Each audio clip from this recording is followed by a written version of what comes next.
നമസ്കാരം. അണ്ണാമലൈക്ക് തമിഴകത്ത് വലിയ ജനപിന്തുണ ആർജിച്ചതിന് ശേഷം BJP-യുമായി ഉടക്കി പടിയിറങ്ങിപ്പോയ നേതാവാണ് എടപ്പാടി പളനിസ്വാമി എന്ന് നമുക്കറിയാം. ഈ എടപ്പാടി പളനിസ്വാമി പടിയിറങ്ങിയതോടുകൂടി BJP AIADMK എന്ന ഏറ്റവും കരുത്തുറ്റ ഒരു സഖ്യവും അവിടെ തകരുന്ന കാഴ്ച നമ്മൾ കണ്ടതാണ്.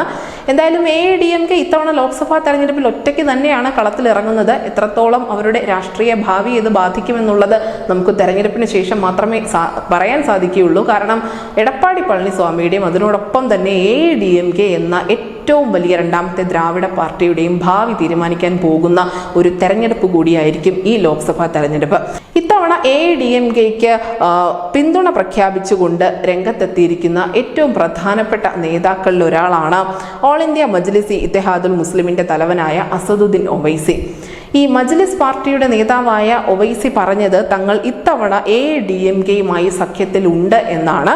എന്തായാലും വലിയ ഒരു അത്ഭുതം തന്നെയാണ് ഈ പ്രഖ്യാപനം തമിഴകത്ത് പോലും ഉണ്ടാക്കിയിരിക്കുന്നത്. AIADMK BJP-യുമായുള്ള സഖ്യത്തിന് തയ്യാറാവാതിരുന്നത് കൊണ്ട് കൂടിയാണ് തങ്ങൾ ഇങ്ങനെ ഒരു സഖ്യത്തിന് മുതിരുന്നതെന്ന പരാമർശം കൂടി ഒവൈസിയുടെ ഭാഗത്ത് നിന്നും ഉണ്ടായിട്ടുണ്ട്. മാത്രമല്ല ഭാവിയിൽ ഒരിക്കലും തങ്ങൾ BJP-ക്ക് കൈകൊടുക്കില്ല എന്നുള്ള ഉറപ്പ് എടപ്പാടി പളനിസ്വാമിയിൽ നിന്നും തങ്ങൾക്ക് ലഭിച്ചിട്ടുണ്ട് എന്നുകൂടി ഒവൈസി പറയുകയുണ്ടായി.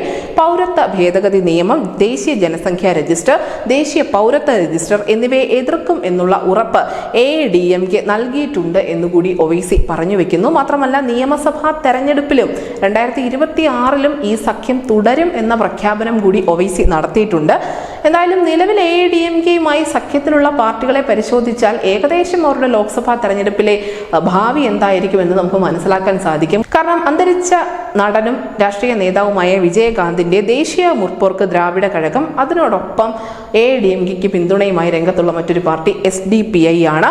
പുതിയ തമിഴകം എന്ന പാർട്ടിയും AIADMKയ്ക്കൊപ്പം ഇത്തവണ ലോക്സഭാ തെരഞ്ഞെടുപ്പിൽ സഖ്യമായി മത്സരത്തിനിറങ്ങുന്നുണ്ട്. എന്തായാലും AIADMK 2023 സെപ്റ്റംബർ വരെ NDAയുടെ ഭാഗമായിരുന്നു.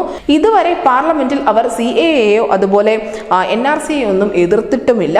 എന്തായാലും എടപ്പാടിയുടെയും AIADMKയുടെയും ഭാവി തീരുമാനിക്കാൻ പോകുന്ന ഈ പോരാട്ടത്തിൽ അദ്ദേഹത്തിനൊപ്പം നിൽക്കുന്നത് ഒവൈസിയും SDPIയും ഒക്കെ ആയിരിക്കും.